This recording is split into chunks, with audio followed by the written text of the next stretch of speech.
Adelphi University Social Action 2025, Gender-Based Violence.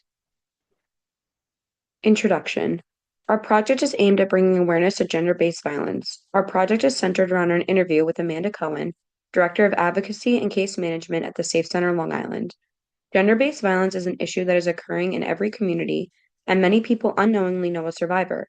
Our project outlines gender-based violence and ways to put an end to this violence as social workers. Social Action Interview, Gender-Based Violence on Long Island. Background. Amanda Cohen has been working in gender-based violence for nearly 16 years. Her academic background includes a bachelor's degree in psychology and criminal justice, followed by an MSW with a certificate in violence against women and children. Most recently, she was the Director of Advocacy and Case Management at the Safe Center Long Island, where she oversaw victim advocates and case managers. The Safe Center Long Island. The Safe Center provided services to survivors of domestic violence, sexual assault, human trafficking, and child abuse. These services included hospital and court advocacy, legal support, housing assistance, hotlines, counseling, forensic interviews, and community outreach. Amanda emphasizes the critical role of these agencies in supporting victims as they navigate trauma and complex systems, such as law enforcement, healthcare, and social services. Challenges victims face in seeking help. Systemic barriers. Many institutions, such as law enforcement and the court system, lack trauma-informed training. Survivors often feel interrogated rather than supported when seeking help. Victim blaming. Survivors are often questioned or doubted, especially in cases of domestic violence, where people assume the victim should just leave the relationship. Complexity of escaping abuse. Many victims face financial, legal, and emotional obstacles, especially if they share children, property, or legal ties with their abuser. Leaving an abusive relationship is rarely a one-time event. Hidden. Many incidents happen behind closed doors, making it harder for victims to provide evidence or be believed. Impactful experiences and systemic barriers. Cohen recounts a case where a young trafficking victim affiliated with MS-13 was murdered after going missing for months. This experience reinforced the reality that social work is often about harm reduction rather than immediate solutions. While we want to stop violence entirely, sometimes the best we can do is minimize harm and provide support along the way.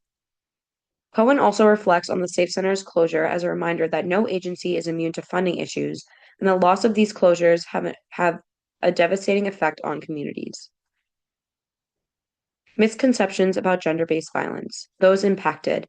Many people see gender-based violence as a women and girls issue, but Amanda stresses that men, LGBTQ plus individuals, and others are impacted by gender-based violence. Safety tips.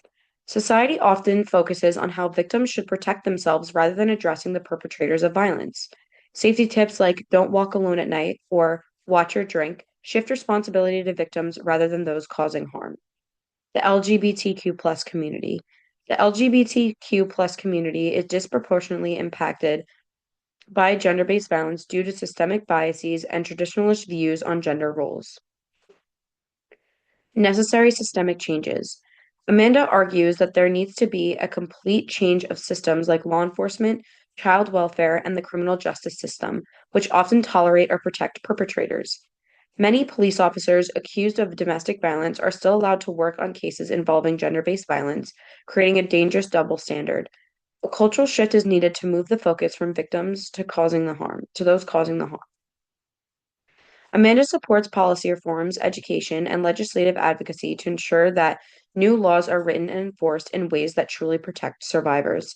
She stresses the need for services for perpetrators to address the root causes of violence. Community education is crucial to increasing awareness and ensuring professionals in all fields can recognize and support victims.